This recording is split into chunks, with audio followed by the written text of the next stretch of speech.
আসসালামু আলাইকুম।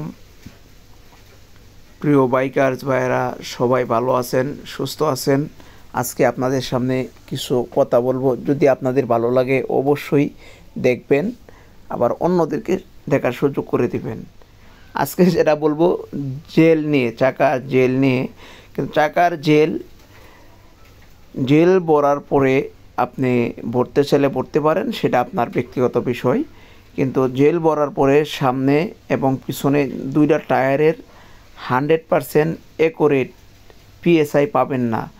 কারণ এতে আপনার বাইকের পারফরমেন্স আপনি ভালো নাও পাইতে পারেন, বাট পিএসআইটা পাবেন না এই কারণেই, কারণ জেল ভরা থাকলে এই বাইকের হাওয়াটা 100% এক্স্যাক্টলি পাওয়া যায় না।